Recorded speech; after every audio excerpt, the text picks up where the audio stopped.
بسم اللہ الرحمن الرحیم۔ محترم و مکرم اساتذہ کرام اور میرے ساتھیوں، اس پررونق محفل میں میرا موضوع سخن عربی زبان کی اہمیت ہے، جو مقالے کی شکل میں پیش کرنا چاہتا ہوں۔ امید ہے کہ آپ بغور سماعت فرمائیں گے۔ کسی زبان کی اہمیت اور مقبولیت کا پیمانہ صرف یہ نہیں کہ اس کا دائرہ عمل زمین کے کتنے لمبے اور چوڑے رقبے پر پھیلا ہو، یا اپنے اس دنیا کی آبادی میں سے کتنی بڑی اکثریت بولتی اور سمجھتی ہے، بلکہ اس کے ساتھ اس کی کسوٹی یہ بھی ہے کہ اس کا دامن کتنا وسیع ہے اور اس میں کتنی گہرائی اور گہرائی ہے۔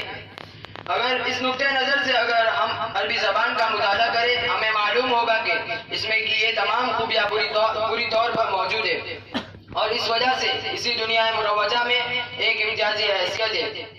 سامی زبانوں کی شاخوں میں عربی زبان سب سے زیادہ سائنٹیفک، مربوط و منضبط اور اصول و قواعد کے امتیازی گھٹی اور منظم زبان ہے، جن کی وجہ سے اس میں چند ایسی امتیازی خصوصیات پیدا ہو گئی جو عام طور سے دوسری زبانوں میں کمیاب ہے۔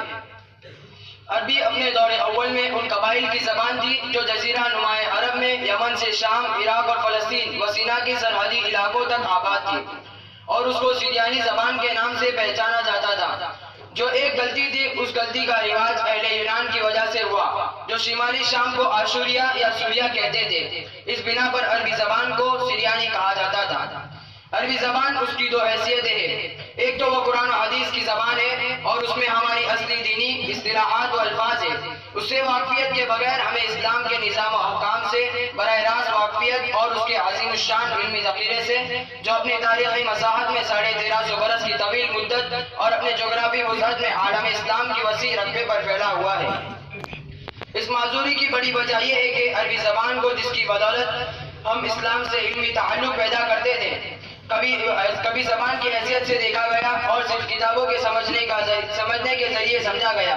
اس ذہنیت اور نقطہ نظر کا نتیجہ یہ ہے کہ کبھی اس کے عملی مشق و تحریر و انشاء کی طرف توجہ ہی نہیں کی گئی، اور اس کا انجام یہ ہے کہ ہمارے بہت سے فضلائے مدارس اپنے دوسری علمی چند صدرے لکھ لینے یا چند منٹ گفتگو عام زندگی یا روزمرہ کی ضرورت سے متعلق ہو اور خالص دینی یا علمی بحث میں محدود نہ ہو۔ یہ کمی اہل نظر کو پہلے بھی محسوس ہوئی تھی، لیکن اب جب کہ عربی ممالک کے فضلاء سے اختلاط و اجتماع کے زیادہ مواقع پیدا ہو گئے ہیں اور دینی خدمات کا میدان وسیع ہو گیا ہے، یہ کمی زیادہ شدت سے محسوس کی جانے لگی ہے۔ اسی بات پر میں اپنا مقالہ ختم کرتا ہوں۔ آخر دعوانا الحمدللہ۔